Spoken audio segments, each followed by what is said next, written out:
Hello viewers, welcome back to our channel అమ్మ with అమ్మ. అందరికీ ముందుగా వినాయక చవితి శుభాకాంక్షలు. ఈ వినాయక చవితికి మన బొజ్జ గణపయ్యకు ఎంతో ఇష్టమైన రవ్వ కుడుములను, అలానే బెల్లంతో చేసిన కుడుములను సులువుగా ఎంతో రుచిగా ఉండేట్టుగా, అదే విధంగా బిగినర్స్ కూడా ఈజీగా చేసే విధంగా పాల తాలికలను ఈ వీడియోలో టిప్స్ అండ్ మెజర్మెంట్స్ తో సహా ఎలా చేయాలో చూసేద్దాం. ఇప్పుడైతే కుడుముల కోసం బియ్యపు రవ్వను ఎలా ప్రిపేర్ చేసుకోవాలో చూసేద్దాం. ముందుగా బియ్యాన్ని బాగా కడిగి బుట్టలో వాడేసుకుని ఒక గుడ్డ మీద వేసి బాగా ఆరనివ్వాలి.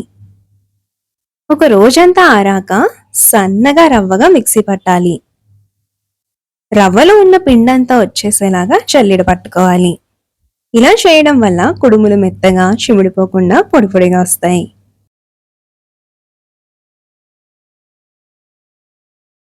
మొదటి ప్రసాదం రవ్వతో చేసిన బెల్లం కుడుములు. తీపి కుడుముల కోసం ముందుగా ఒక గ్లాస్ రవ్వను తీసుకొని వేరే గిన్నెలో వేసుకొని ఇప్పుడు అదే గ్లాస్తో 3/4 గ్లాసు బెల్లాన్ని కొలుచుకొని ఉంచుకోవాలి. అలానే 2 టేబుల్ స్పూన్ల ముందుగా అరగంట సేపు నానబెట్టి ఉంచుకున్న పచ్చిశనగపప్పును, 1/4 గ్లాస్ పచ్చి కొబ్బరి, అలాగే యాలకుల పొడిని తీసుకోవాలి. ఇప్పుడు ఒక గిన్నెలో 2 గ్లాసులతో నీళ్లను తీసుకొని నీళ్లు మరుగుతుండగా నానబెట్టి ఉంచుకున్న శనగపప్పును అందులో వేసి కాస్త ఉడకనివ్వాలి. శనగపప్పు ఎంత బాగా నానితే అంత బాగా ఉడుకుతుందండి. శనగపప్పు ఉడికాక బెల్లాన్ని వేసి బెల్లాన్ని పూర్తిగా కరగనివ్వాలి. బెల్లం కరిగాక కొబ్బరి తురుమును వేసుకుని ఒక ఉడుకు వచ్చాక కొలిచి ఉంచుకున్న రవ్వను వేసుకుని బాగా కలుపుకొని మీడియం ఫ్లేమ్లోని నెమ్మదిగా ఉడికించుకోవాలి.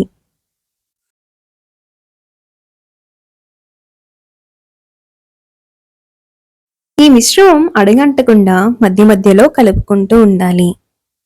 అందులో నీరంతా కూడా ఎగిరిపోయి దగ్గర పడుతోంది అనగా కొద్దిగా యాలకుల పొడి, అలానే ఒక టేబుల్ స్పూన్ నెయ్యిను వేసి మిశ్రమం అంతా కూడా బాగా కలిసేట్టుగా కలుపుకొని 1 నిమిషం పాటు ఉడికించి స్టవ్ ఆఫ్ చేసేసి మిశ్రమాన్ని చల్లారనివ్వాలి.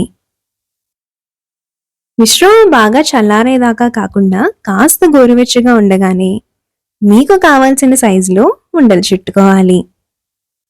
చక్కగా ఇలా చేత్తో సాఫ్ట్గా వచ్చేట్టుగా ఉండలన్నిటినీ కూడా చుట్టుకొని పెట్టుకోవాలండి. ఉండలు చుట్టేప్పుడు మిశ్రమం కొంచెం పొడి పొడిగా అనిపిస్తే దాన్ని చేత్తో నలుపుతూ ఉండలు చుట్టుకోవాలి. ఇలానే మిశ్రమం అంతటినీ కూడా ఉండలు చుట్టుకున్నాక ఒక ఇడ్లీ రేకును తీసుకుని దానికి కొద్దిగా నెయ్యి రాసి చేసుకున్న కుడుములను జాగ్రత్తగా బ్యాలెన్స్గా ఉండేట్టుగా సర్దుకొని ఇడ్లీ పాత్రలో అడుగునకు సరిపడా నీళ్లు పోసి ఇడ్లీ రేకును పెట్టుకొని చిన్న మంట మీద 10 నిమిషాల పాటు కుడుములను ఆవిరికి ఉడకనివ్వాలి. అవి ఉడికినాక ఎక్కువసేపు మూత పెట్టి ఉంచకూడదండి.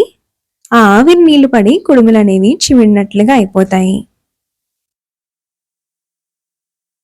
వేడి మీద ఒకటికొకటి అతుక్కుంటాయి కనుక కాస్త చల్లారాక ప్లేట్లోకి తీసుకోవాలి.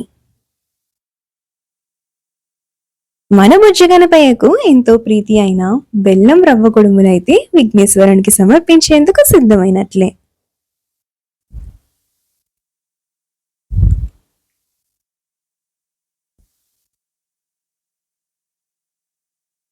బెల్లంతో చేసిన ఈ కుడుములు రవ్వ పర్ఫెక్ట్గా ఉడికి సరిపడా తీపితో చక్కగా కొబ్బరి తురుము, శనగపప్పు తగులుతూ తినేందుకు చాలా రుచిగా ఉంటాయి. తప్పకుండా అయితే ట్రై చేసి చూడండి. రెండవ ప్రసాదం సప్పటి కుడుములు. ఇంగ్రీడియంట్స్ వచ్చేసి ముందుగా ఒక గ్లాసు బియ్యపు రవ్వ, కొద్దిగా కొబ్బరి తురుము, అరగంట సేపు నానబెట్టి ఉంచుకున్న 2 టేబుల్ స్పూన్ల పచ్చిశనగపప్పు, అలానే 1/2 స్పూన్ జీలకర్రను తీసుకోవాలి. ముందుగా ఒక గిన్నెలో 2 గ్లాసులు నీళ్లు తీసుకొని నీళ్లు మరుగుతుండగా నానబెట్టి ఉంచుకున్న శనగపప్పును వేసి కాస్త ఉడకనివ్వాలి. శనగపప్పు కాస్త ఉడికాక ఇప్పుడు కొబ్బరి తురుమును వేసి కలుపుకోవాలి. కొబ్బరి తురుము ఒక ఉడుకు రానిచ్చి జీలకర్రను వేసుకొని ఒకసారి కలిపి 1/2 స్పూన్ ఉప్పును వేసుకొని అన్నీ కలిసేలాగా బాగా కలుపుకోవాలి. ఇప్పుడు ముందుగా కొలిచి ఉంచుకున్న రవ్వను వేసుకొని కలుపుకొని చిన్న మంట మీదే నెమ్మదిగా మగ్గించుకోవాలి.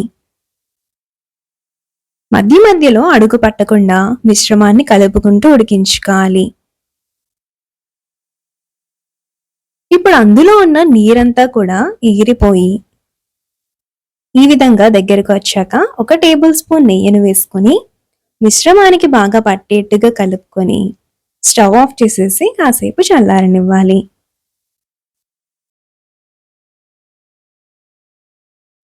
మిశ్రమం కాస్త గోరువెచ్చగా ఉండగానే మనకి కావలసిన సైజులో ఉండలుగా చుట్టుకోవాలి. ఈ సప్పటి కుడుములు మరీ చిన్నగా కాకుండా కాస్త సైజు పెద్దగానే చుట్టుకోవాలండి. మిశ్రమం అంతా కూడా మీకు నచ్చిన సైజులలో చక్కగా ఈవెన్గా ఉండలు చేసి పెట్టుకున్నాక ఒక ఇడ్లీ రేకును తీసుకొని దానికి కొద్దిగా నెయ్యి రాసి చేసుకున్న కుడుములను ప్లేట్లో చక్కగా సదురుకోవాలి. ఇప్పుడు ఇడ్లీ పాత్రలో రేకును పెట్టి 10 నిమిషాలు ఆవిరికి ఉడకనివ్వాలి. కుడుములు ఉడికాక మూత తీసి కాస్త చల్లారనివ్వాలి. ఈ విధంగా చేస్తే కుడుములు చిమిడిపోకుండా ఉంటాయండి. ఇప్పుడైతే మన బొజ్జ గణపయ్యకు నివేదించేందుకు సప్పటి కుడుములు సిద్ధమైనట్లే.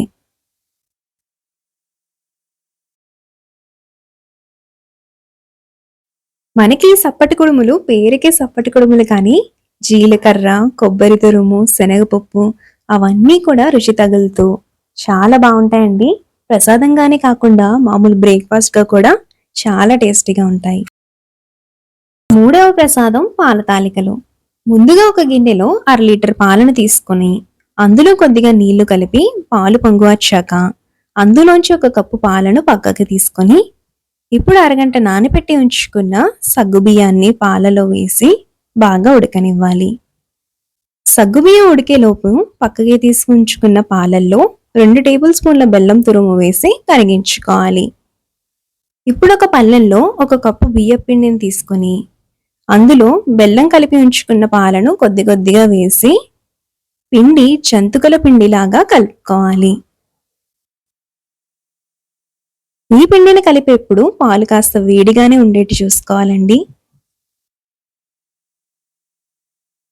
ఇప్పుడు ఒక గిన్నెలో 1 కప్పు బెల్లాన్ని కొద్దిగా నీళ్లు పోసి ఉండలన్నీ కరిగి కాస్త మరిగేదాకా ఉంచి స్టవ్ ఆఫ్ చేసేసి చల్లారనివ్వాలి.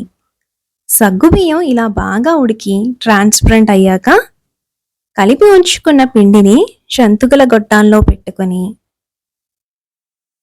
జంతుకులు ఒత్తుకున్నట్టుగా పాలల్లో ఒత్తుకోవాలి. తాలికలను వేసిన వెంటనే కాసేపు కదపకూడదండి. 2 నిమిషాలు ఉడికాక పాల తాలికలను కదుపుకొని ఇంకో ట్రిప్ తాలికలను వేసుకోవాలి.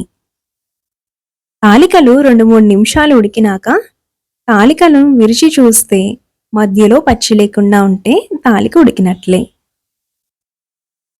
తాలికలు ఉడికిపోయాక తాలికలు ఒత్తే పిండిని కాస్త ఉంచుకొని దాంట్లో కాసిన నీళ్లు కలిపి ఉడుకుతున్న తాలికల్లో పోసుకుంటే మిశ్రమం చిక్కబడుతుంది.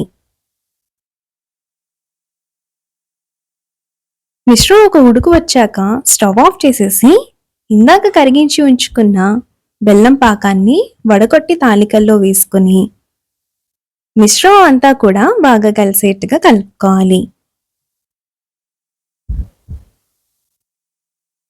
ఇప్పుడు చివర్లో కొద్దిగా యాలకుల పొడిని కూడా వేసుకొని కలుపుకోవాలి. ఇతిలో వేయించిన జీడిపప్పు అలానే కిస్మిస్ ని కూడా వేసి కలుపుకుంటే మన బొజ్జ గణపయ్యకు నివేదించేందుకు పాల తాలికలు అయితే సిద్ధమైనట్లే. ఈ విధంగా ట్రై చేసి చూస్తే మీకు పాలు విరిగిపోవడం లేదా తాలికలు విరిగిపోవడం అనేవి ఏవి ఉండవండి, చాలా చక్కగా కుదురుతాయి. అదే విధంగా 3 ప్రసాదాలు కూడా చూపించిన విధంగా ఈ వినాయక చవితికి తప్పకుండా ట్రై చేసి చూడండి. మీకు కనుక ఈ రెసిపీస్ నచ్చినట్లయితే తప్పకుండా వీడియోకి లైక్ చేయండి. అలానే మీకు తెలిసిన వారికి షేర్ చేయండి. మరి ఇలాంటి మరిన్ని మంచి మంచి రెసిపీస్ కోసం మన ఛానల్ అయితే సబ్స్క్రైబ్ చేసుకోవడం అస్సలు మర్చిపోకండి.